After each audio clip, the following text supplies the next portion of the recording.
So I started my career actually originally as an actor and a dancer a very, very long time ago, and then ultimately decided to go back to grad school and studied architecture. That was interesting timing because I finished school in 2008. There was a really bad recession. Pretty much every architect that I worked with was laid off within the first year of employment. So it was time to get creative. And that led me back to New York City. And I started basically doing kind of everything from graphic design to sort of museum installation pieces, and ultimately wound up working for a set design company doing more broadcast set design. So anything that you might see on shows like ESPN Sports Center or CNN, NBC, sort of any of the large networks. And we would basically design and install all of the environment, basically the desk, anything that would be sort of holding technology or anything in the environment. Got a ton of experience doing that for a lot of different clients before moving into the union. So I live in New York, and everything, all the work here is through the unions. So basically, in order to get in, you have to create this entire package and portfolio and then present that to a board of representatives from the USA 829 union, which I did that and was accepted into the union and then started working more on scripted television. So I've got experience doing everything from Marvel shows to, well, The Punisher specifically, to Manifest, and then live musical theater, did Jesus Christ Superstar and Annie Live. And then most recently, I was on Marvelous Mrs. Maisel for the last season of that show, which was one of the coolest shows I've been able to work on, just being a period piece and shot in New York City, and great writing and beautiful production design. So that's kind of been my arc of the work that I've done. Um, and yeah, for the most part, I have worked as an art director. So I don't know actually how much you want me to kind of zoom out and sort of talk about the department. I noticed you, in one of the questions that you had sent, is basically sort of like talking about the structure of the art department. But I'm happy to, kind of pause there if there's any sort of like questions or feedback on my specific trajectory, or get into more granular detail of how this all works. Yeah, so I think down here we work on such small sets, or when we work on larger sets, it's a lot of the same people. So why don't you talk a little bit about like how the department is structured, and then what that like kind of day-to-day workflow looks like. Yeah, totally.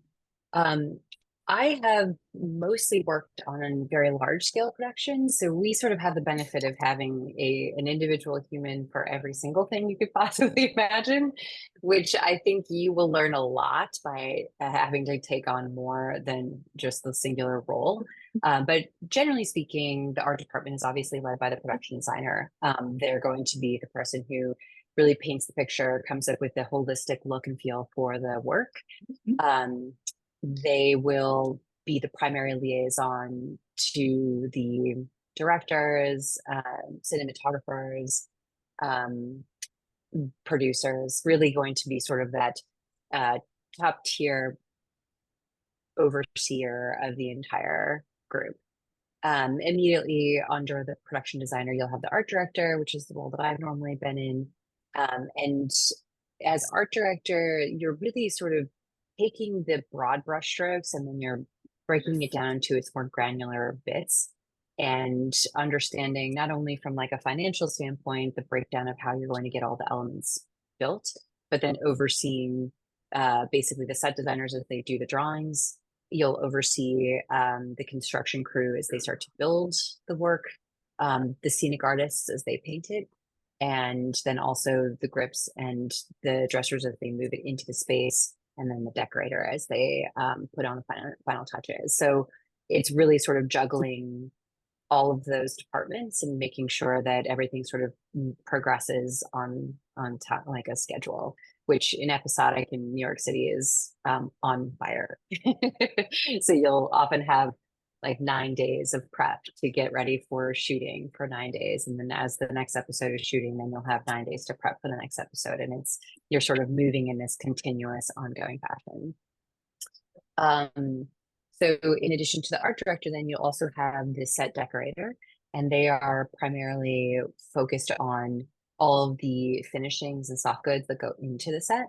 So they would bring in all furniture, any, like dressing, anything to make it feel and look like it's actually like lived in.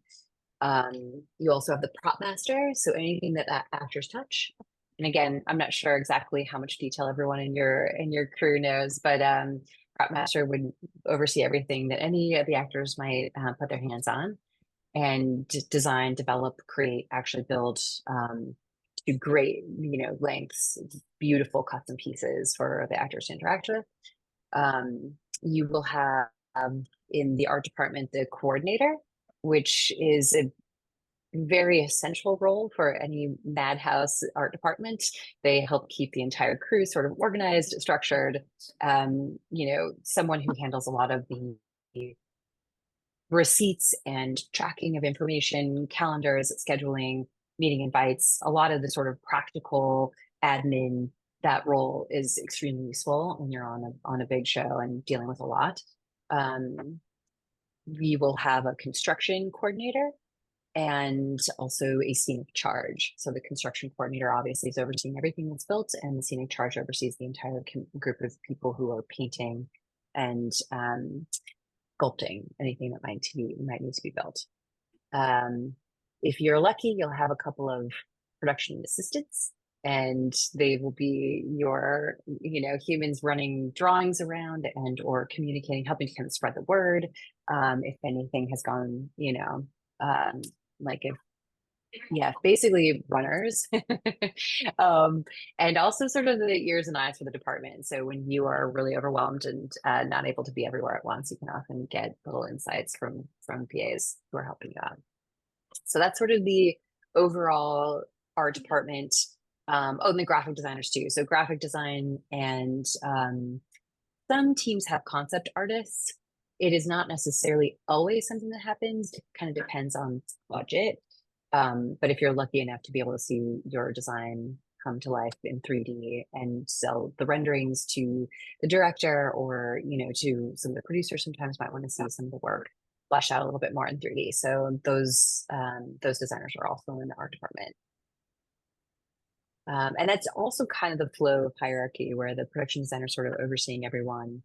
And then it's sort of art director and the set decorator, prop master, construction coordinator, scenic charge are sort of the department heads. And then there's an entire fleshed out team under that who will report to the department head. Yeah, no. We do a lot of coordinating with the stunt department, which is actually one of my favorite departments, because a lot of the time we'll have to implement specialty surfaces, or breakable units, or something that if you're integrating for the stunt performer or even the actor to interact with, that if they're getting thrown through a door or through a table or something where there's going to be some fight activity or action, then we'll often coordinate with the stunt department in order to maybe paint custom soft pads, so that if the stunt performer is going to land on the ground, that they have something soft to cushion their fall-ish, soft-ish. And we will coordinate often with special effects. So special effects and VFX. So visual effects, special effects, those teams often, when we are in the early stages of sort of planning something, often if the scope is so big that we won't really be able to do a full scenic overhaul, or really be able to, dress an entire streetscape, or really change something to look period specific, we'll often have kind of boundaries that we'll agree, like, okay, we're going to physically build something here, we will cover this here, and then maybe visual effects will come in and they'll do an entire swath of the streetscape or whatever, for example. That's a department that we work very closely with, and special effects is also very fun for the obvious reasons. Anytime you want to blow something up or age something dramatically with like crazy spider webs, or if you're going to have atmosphere, like atmospheric haze or water, anything to do that, anything basically that would be sort of outside of your normal construction process. You would integrate special effects, and that team can be a lot of fun to work with. They've got all kinds of tricks up their sleeve. That's really cool. And that was not what I was expecting you to say at all. Yeah, from the practical end of things, like I'm sure with the, like there are a lot of other conversations between, like, let's just say, for example, in the writer's room, I'm sure like the director and the writers will have a lot to do with the script. And then there might be some limitations when it comes to like locations and the producers about what we can actually afford to do. But luckily, the role that I've been in has really just been able to pick up the script and say, okay, like how are we going to make this actually come to life? And so I kind of gratefully get to be outside of the world of super high end logistics and or cutting of cool pieces. I get to kind of just sort of make happen that which they've landed on. So What's the first thing you do when you get a script? the first thing is if you're lucky enough to be on a show like Maisel, Marvelous Mrs. Maisel, they would actually bring us all together into a room and they would do a cast read of the script. So that was extremely fun because you got the sort of a little bit of the color of the script would sort of pop off the page immediately just by the nature of having the characters who are established and you can kind of hear everything in there. You can read, I mean, you can read it off the page and hear their voices regardless if you're on a show that's established. But that would, if you don't have the opportunity to have a cast reading, you get the script. And for me, it was always basically like highlighters and old school like post-it tabs and going through creating basically a breakdown of all of the sets. So often a script will be a combination of a design that might live on the stage, so permanent kind of standing set, also locations. So usually as the art director, it's an extremely important tool to kind of go through and figure out, okay, how many sets are we actually building? What's new? What do we need to build? And what are we going to go on location for? And then it's also really important for me to go through and highlight everything where maybe there's a specialty prop or there's a specialty dressing element because we want to be really clear with the director what they have in mind when it comes to those elements. So that's kind of the initial sit down with the script, initial kickoff with the entire team would be to really get those details fleshed out. Like, what do you envision here? What is this piece? What is important about this? How do you envision this happening? Where will we be? Like really kind of getting the color and the texture of how the script breaks down. And then honestly, just creating a spreadsheet to understand exactly what everything is. And if it's going to be built or if it's going to be a location, those two different types have a different lift. So having that really sort of clearly laid out at the beginning of the episode prep is really helpful. What are the challenges of being on location and what are the challenges of being on a stage? The stage builds are much more controlled, which is honestly really helpful in a lot of ways. So you have more control over access to the space. You can have longer hours if need be. The challenges of being on location are often based on the literal like where it is in the city, for example, or where it is out of the city. So if you're having to commute, being extremely well prepared in order to you have to be extremely thorough. At the top of every episode, you'll do what's called a tech scout. And the tech scout goes through every single location, both off site and back at the studios. You'll go through every single thing to make sure that everybody's got all their T's crossed, I's dots, everything so that you know exactly the scope of the work. But it's always tricky when you're on location. It's a lot of moving parts. There's often a lot of limitations about the space as well. For example, we shot in Grand Central. And so we were able to close off. We shot from like maybe midnight to 4 in the morning. So we were able to close off one half of Grand Central Station in sort of that main beautiful lobby area. And yet we can't really touch a lot of the actual station itself. So because of, preservation and like just historic society rules and, from the city, we weren't actually able to touch and move the stone in a lot of instances. We can kind of affect like the inside of one of the little stations. We were able to kind of dress that and cover things. So it's usually limitations based on, the facility itself, the architecture itself. You might not actually have this, like the actual structure in order to support something that the production designer sees sort of fitting into the space.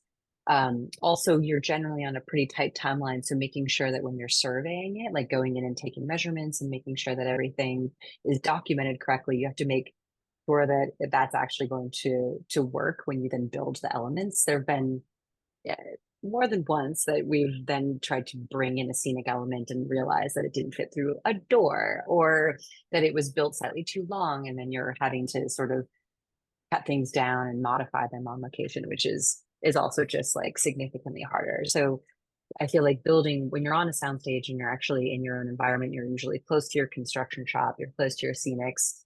If things have to be modified, it's much easier to like run down, take a tape to it, measure it out, or figure out how to patch something if you need to change it. It's just generally a much easier flow when you're like at your working space.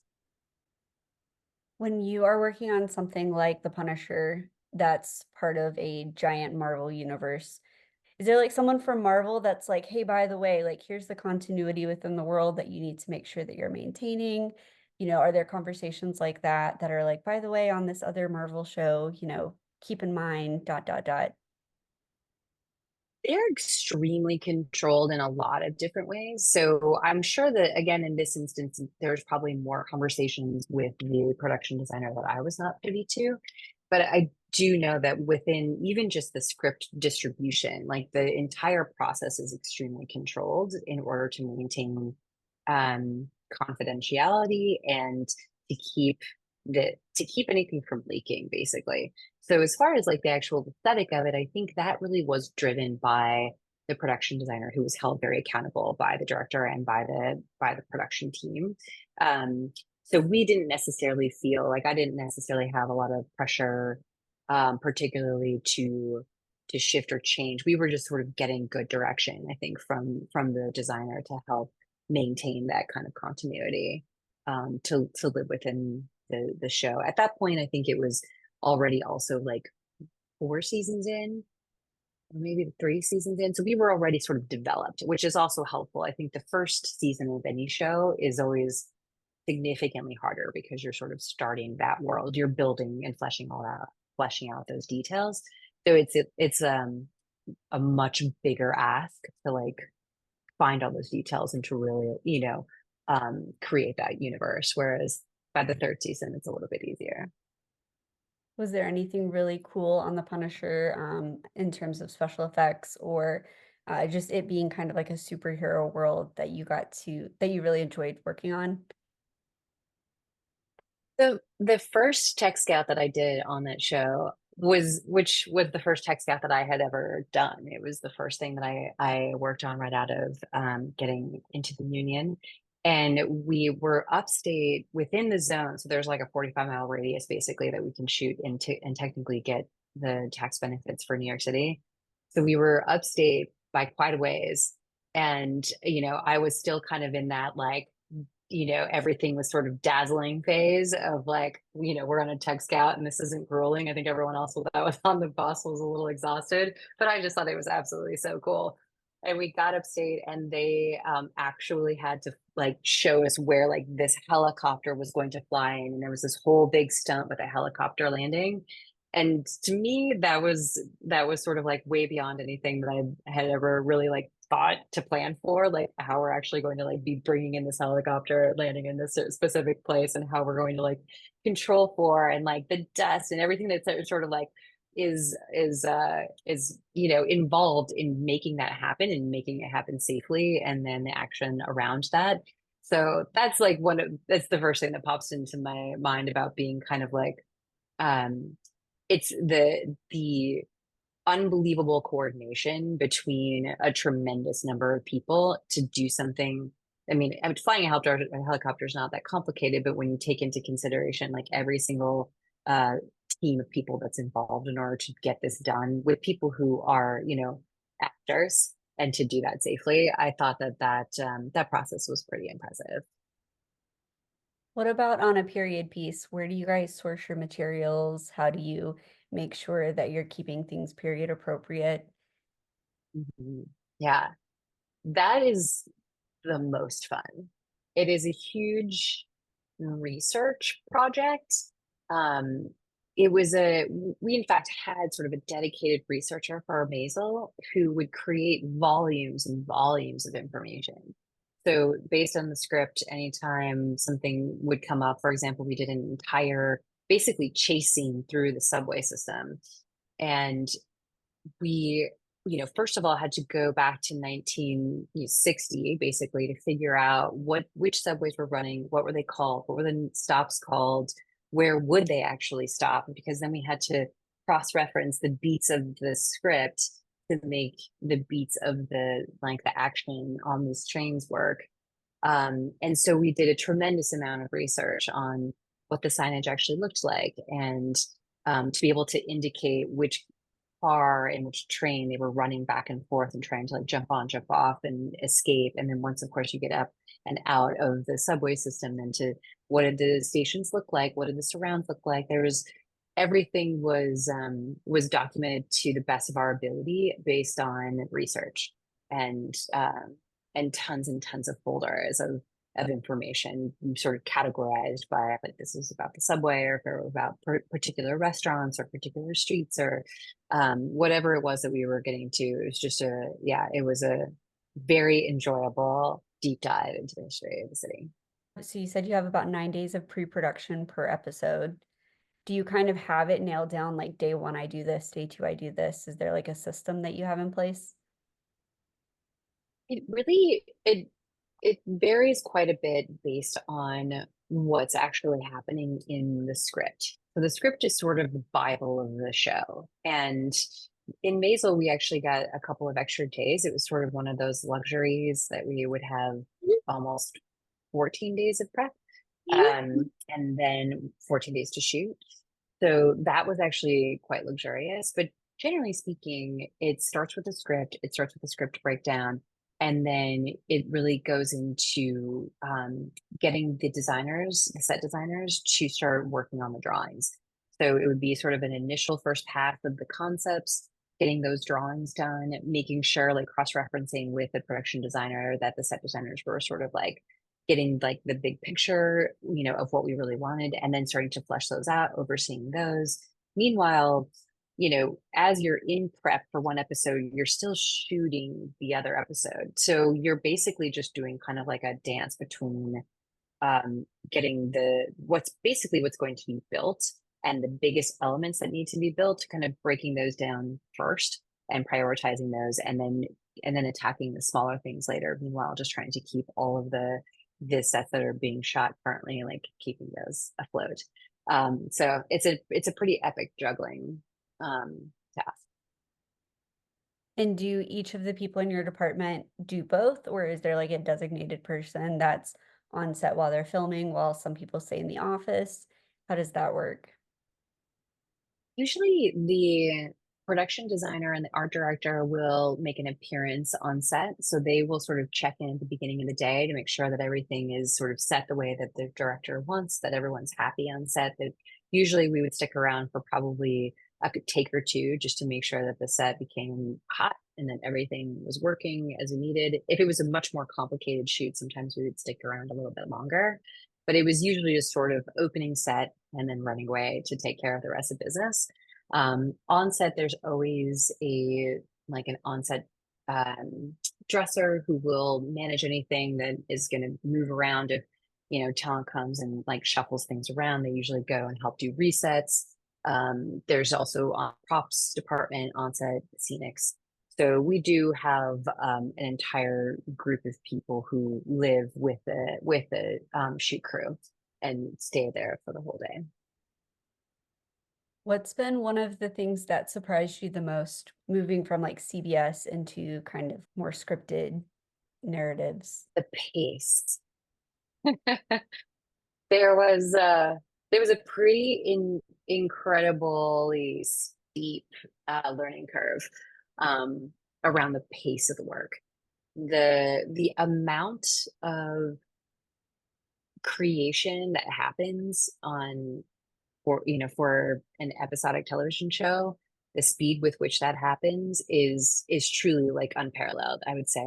And the projects that happen for um, more network and studio spaces that are meant to actually live for maybe 5 years, sometimes 8 years, those are really more architectural in nature. So there's sort of this very civilized, meetings and organized fashion to like the schedule and to, sort of like when you find you'll see build drawings and there's a process and, everyone has, got a kind of a tick list in place where you get to organize all the information and everyone kind of signs off on it. There's approvals on every turn. Whereas in production for scripted television, that does not exist, and it's really just um, the the communication of information as fast as possible. So there's a lot more text messaging. There's a lot more just quick phone calls. There's a lot more physical running from like one place to the next in order to share information, or if something's changed or if something needs to be reworked. And truly, it's just the volume. When you're really looking at the set list, every episode, call it 15 sets per episode. Maybe a handful of those would be sort of standing sets that you would just have to sort of redress or rework maybe a small piece of it for the episode, but then the rest of the sets were going to be either locations or builds. It's just a phenomenal amount of creation for every episode. So you just get really accustomed to working and making very fast decisions and just sort of ripping off band-aids left and right, or at it like slapping them on as fast as you can. So if you have any perfectionist tendencies, you get over it pretty quickly. How many builds would you guys do per episode, do you think? Oh man, math. It would probably be 60. I mean, it was, yeah, and again, like if you're starting a new series, there's always sort of a couple of months that you get for prep before the season starts. So then that's when you would do like really big, complicated builds, much more detailed work. If there's like, a house involved or something that they're going to shoot in as one of the primary sets, you would have time to draw that and to build that. And that all happens at a slightly more like manageable pace. But for the rest of the season, yeah, probably I would guess like 60, but it's maybe even more than that. Um, Depending on if it was like a 10 episode season and then somewhere around, yeah, maybe like 5 to 10 an episode, something like that. No. So yeah. And what was it like coming into a series that's already established? Maisel was very much like that because they were such a well-oiled machine at that point, but it was still such an epic undertaking. So it was very much like having to really just get thrown into the deep end and figure things out. Um, but it's sort of nice in a way because you can look to previous seasons and the show as an entity for clues. So it is like on one hand, yeah, you're kind of like just jumping into the deep end and trying to figure it out, and but you have a lot more resources. Maisel, for example, had storage facilities just absolutely full to the brim of like walls or doors or windows or uh, you know set dressing and all kinds of things that we could go and just pillage if we needed to, if we were really trying to just kind of like, scrimp, get something pulled together quickly. We could just kind of go and rummage through an entire, warehouse. So that was sort of a great asset, I would say, to a show like that. Do you have like a kit? And if so, what is part of it? Yeah. The most important piece is going to be a computer. Um, Pretty much everything happens, obviously, like all the drawings. Um, a lot of communication still will happen via email. Um, but I would say like a computer that has a drafting program, the Adobe Creative Suite is really useful. When it comes to like spreadsheets, it's sort of whatever's your preference, whether it's like Sheet or Microsoft Office or whatever. But something, if you are going to have to control the budget, you want some sort of spreadsheet to help document like all of the running tally of everything. Um, some some people have an exceptionally large collection of samples, which I do have like a pretty large quantity. You sort of start to acquire these things over time, and um, it's just useful to have like different paint chips, metal chips, fabric swatches, different things like that to be able to make kind of quick decisions on color and or finishes. Um, I would say essential things like laser measurers and like a really good tape measure that doesn't collapse when you're trying to go and measure something that's really tall. Things like that are extremely useful. Like a survey kit. If you are one of the set designers, you will often be sent to location to do a quick survey to draw the plan of the set. So having something that's really useful to um, put, like a basically like a some sort of like hard surface that you can draw on, and then all of your measuring tools, and then you need like pencils and like some sort of like red Sharpie and all those kinds of things. And I always found myself just sort of like fumbling around with everything. So like having a really useful sort of survey kit is like I honestly like a either a great backpack or like a tool belt, something like that to like get around is very useful. Some people go so far as having, really interesting like 3D printers or like intricate, like kind of miniature sort of CNCs, like little die cut laser cutters and things like that. I never had to do that work myself, but I can see it being an incredibly awesome tool to have if you are hired on the project to be the set designer and like a model builder. Those kinds of tools will save you a ton of time. We did have one of our they're called assistant art directors, but they are essentially the set designers. So they are the folks who really sit behind the computer all day, every day, and we work through the drawings and the construction drawings for the builds. And one of ours on Nasal who was really good with 3D printing and creating little models. So we had just a room full of white models for a lot of the important set, which was really fun because you can really visualize things when you have that. But yeah, I would say like really life sort of live or dies by a computer. It's kind of your number one asset. When you did Annie Live and Jesus Christ Superstar, how did you kind of mesh theater with film? Because it was still a stage production, but it was being filmed. It was a really fun challenge, um, especially with Annie Live. Jesus Christ Superstar had the luxury of being in a really large facility, and it was one set that had a couple of, basically like really massive, beautiful sort of scaffolding pieces wrapping it. But we had enough space that you could shoot it, and it really, I think the translation between theater and for camera was a bit smoother in that set, just by the nature of the space that we were in. We were able to put one massive bank of audience kind of in a sort of like a truncated L shape so that you had the theater audience seating that was really beautifully sort of wrapping the stage. And then the cameras were able to kind of float through, and it was not really that much of an imposition. But Annie, on the other hand, was a whole different ball game. The sets were we had many, obviously, just by the nature of the show. So you had to kind of like transition from the orphanage to the city to Warbucks. Like you had to sort of move through all these different spaces. But we had a really small studio, and the network, the producers basically had a relatively small budget.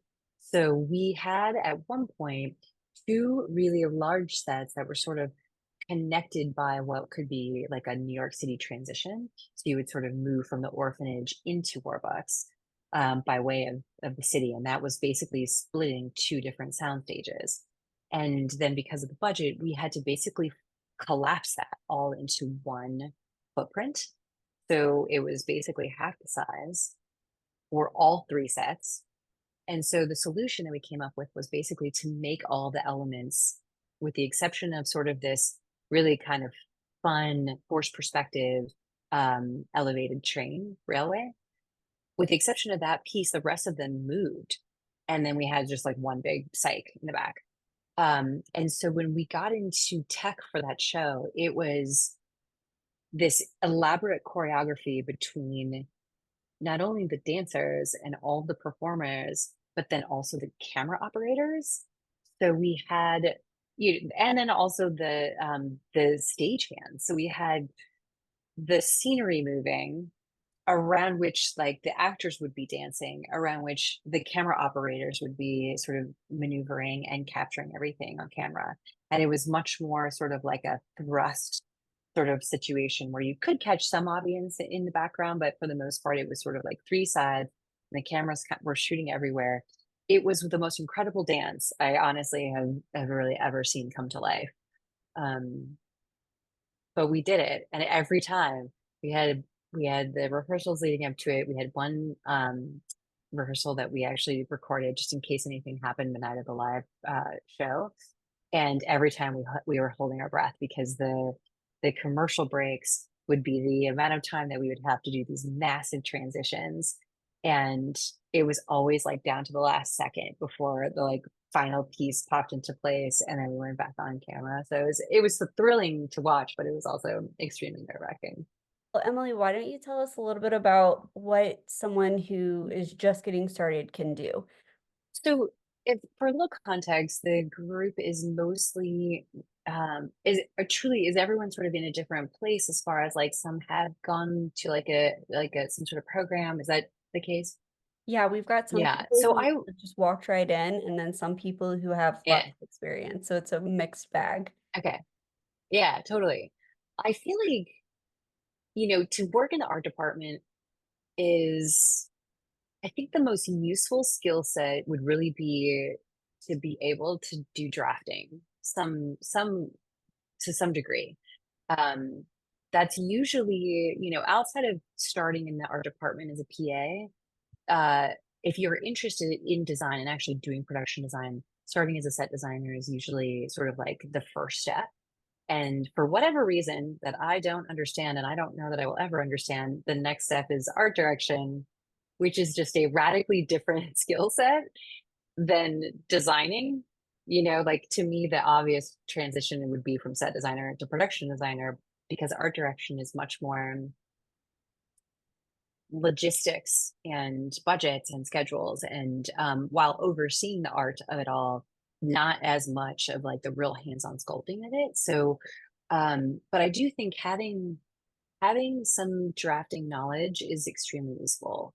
Um, I think that, there's a lot of different ways of going about it if you wanted to work in theater, which is also a totally different ball game versus television versus like something like more like broadcast or event design or something that, all those skills, the same skill set, whether it's, drawings and then also being able to do some sort of renderings, even if it's simple Photoshop or all the way up to like really beautiful 3D renderings, that skill set you can use in pretty much most design contexts, everything from an architecture firm to live events to production. So I would say as much as you can hone those, that would be a really great place to start. Um, it's always a little bit tricky. I don't have the best advice on how to get into an actual production if you're trying to work in Atlanta. I don't have any experience in Atlanta. Um, but there is a sort of a collaborative body with the unions here in New York. And so if you wanted to work in production in New York City, getting into the union is the first step. And by doing that, then you get access to, an email list. You get access to like a spreadsheet where everyone can kind of list their availabilities. And then it's really just sort of like lovingly sending emails out to production designers and art directors and being like, hi, I'm, new to the union. Here's my portfolio, available for work, et cetera. And then it's just sort of lovingly hounding people until you get an opportunity. And what's a good way to put your portfolio together? Do you PA? Do you work on non-union things? Yeah, I feel like as much work as you can get, diverse work is great. Like I think a lot of people, since I came from an architecture background that was sort of specific, a lot of the work that I had to show for, and like that was not particularly applicable per se. Um, but the drawings were, so the drafting was really useful. I wound up showing my dissertation piece from school, or my thesis from my graduate program. I showed the project that I created for that. And then I had a body of work that I had developed over time doing the episodic, so, or sorry, the broadcast work. So I feel like as much experience as you can get, just make sure to get good photos of it. Really anything that you're doing that shows anything that is, might be considered like a skill, whatever scale of work, get a good photograph of it. And then I would say you can pull together, a website is really useful. Digital platforms. I like always had something I could really quickly pop up on my iPad. But whatever you can do, as much work as you can do, try to just consolidate that and get good shots of it, and then just make sure to indicate like what your role, and like what you specifically did. Because if you ran the whole thing, if you created a commercial and you were, like overseeing absolutely everything, like that's really useful to know. As the art director, obviously as the production designer, you're kind of overseeing all of these things, but as the art director, how often do you work with wardrobe, hair and makeup, and a gaffer to make sure that the production designers kind of color palettes and ideas are um, going across the board? Yeah. I actually love that question because I had that exact question for Bill Broom, who's the production designer of Marvelous Mrs. Maisel. Because when I watched that show before working on it, I was always amazed at how beautiful the the outfits looked on the backdrop of the scenery. It was always something that really stood out more so than most shows for me. And I asked him, "So how much coordinating do you do?" The costume designer. And he said, "Oh, we don't at all." I couldn't believe that. And I said, "Then how does it always look so good?" And his response was, "The color comes off the page." And I think that speaks volumes for good writing. So if you're working on a script that you can actually see the color of it by the way it's written, you will have a cohesive production that will, that naturally lends itself to something so beautiful. And so that is like the best example that I have for that specific question, just because I think it is um, a bit of a push and pull. On other shows, I would say that there was maybe not necessarily like a disregard, but the conversation was happening on a high level of kind of like the tone. So it's really sort of the directors being setting the tone. And I think everyone working for the director then is also trying to reinforce what is happening. And so between director and the script, I think everyone who's really creative and pushing toward that naturally sort of falls in line with each other. Someone is asking about VR set design. What I have heard from a lot of people doing more of like the stunt performers will get like the nodes all over their bodies, and then they'll do the stop, sort of like stop action or whatever. Where I'm not even sure what it's called, but when they are recorded doing a bunch of movements and then that's integrated. So what I kind of suspect is a lot of it is being fleshed out in really like, really incredible 3D programs. Um, that's about as much as I can say about it. I don't know much about that at all. Sadly, I'm tethered to the brick and mortar. Okay. April is asking, since graduating and finishing school, what has been your biggest challenge or obstacle?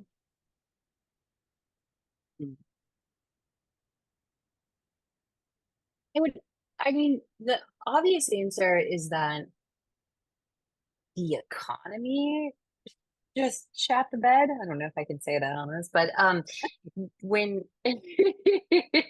when the economy went bust in 2008, that was a really big hit because you sort of plan for a trajectory, and then when the jobs don't exist, that's a really that's a really scary problem to have. But again, I think with this, and depending again on what everyone is studying and what you're excited about, there's a really flexible skill set that you might acquire by going into the art department and by becoming a set designer or production designer. It's just like a really interesting, flexible skill set, which I think is a smart thing to have. Um, because you don't always know what's going to happen, and maybe you're on a great production and it goes for 6 seasons and then it ends, and you just don't, you're not totally guaranteed the next thing, which is somewhat, like it can be somewhat anxiety inducing just by the nature of this. It's not like, you go to medical school and you become a doctor and then you're a doctor. You know what I mean? Like we're really kind of we've picked a career that is, by the nature of it, very fluid and continuously changing. And that's both exciting and also a little bit unnerving. So as much as you can kind of arm yourself with, a great solid base and broad skill set, and then just do good work, because the other thing to keep in mind, I guess maybe I will say this, the community is really small. It is astonishingly small. And so to keep in mind that you'll probably work with this person again or someone that they know, and that word gets around, it's really important to do good work and to be mindful that it is a small world. Yeah, even I was only in New York for a little bit of time and we both worked with Gonzalo. Yeah. Yeah. It's a very small world. Yeah. So if you don't love that part of it, like that's just something I think to be really, really mindful of. Yeah. I'm a producer in the commercial space. And it's always that like we have these really fast timelines. How do I know when to engage the art director? How much do I let them run with it? Like bring them into the process early, it's just Right. So so I have not worked on many commercials. I do think that the benefit of, if you bring someone on to give them the idea of what you're doing earlier, it is helpful to even just wrap your head around it and maybe even like make a couple of calls. Because I know with commercials, there's, everything that you're trying to put in, into that one shot is, you're trying, again, it's very similar to episodic on even a tighter timeline. So I would say pulling in an art director on the earlier side is probably going to be to your benefit. okay, even if it's like half baked the concept still, but just go ahead and bring them in. Yeah. I would, yeah, I would, because I think they also will probably have some thoughtful feedback, and if it's a really tight budget, or if it's, yeah, just there's a lot of coordination elements to consider, and I think that it would be to your benefit to have that expertise on your side as you're moving through that process. How important is color theory as a foundational aspect? I did see that one too earlier. I feel like that's a really great question. I think that with an architecture background, that was not something that was a part of my education. Um, and I know that, again, that was something that I would ask Bill Groom about specifically, because I thought he had such an incredible eye for color and would sometimes pick things that I would just like absolutely never have thought to pick. And unfortunately, my honest response is I think that comes with just like experience and having an eye for it, which, whether or not you can learn that through color theory, maybe. Um, because there is a shift that happens when you're looking at something through a lens, right? So when you're seeing something through your eye versus when you're seeing it on camera, it shifts. So I think that developing that and understanding that will come with time. And I think having a natural like eye for it is unfortunately just something that like I certainly did not train in, and I'm still personally learning, really. What has been your favorite day on set? Or maybe not on set, but just so far working in your career. It's a good one. I I'm actually I'm going to go with it because it was the first thing that came to mind. I've already referenced this moment, but when we were shooting at Grand Central, I grew up in Nebraska. I dreamed of living in New York City since the time I was like 3. And I think there was something about working on a show that I loved so much in this cultural institution in New York City and feeling just like this is amazing. Like I really just felt so much gratitude for the opportunity to be in that space and with that group of people creating something magical in the city that I love. I think that's just like that was a pretty like full body butterfly moment. Well, Emily, it was so great to see you again. Thank you so much for So good letting to me see pick your you. brain for a whole hour. No, my pleasure. I hope it was helpful. I hope some of this information has been useful to everyone on the call. Yes, Claire says, thank you so much. Hannah says, I honestly have never been more inspired and feel empowered to take actionable steps to increase not only my skill set, but visibility with intention. Thanks for sharing your time and insight with us. And you have a great website. So many people are saying thank you. Thank you all so much. I wish you the best of luck. Get Thank out there you. and make beautiful work.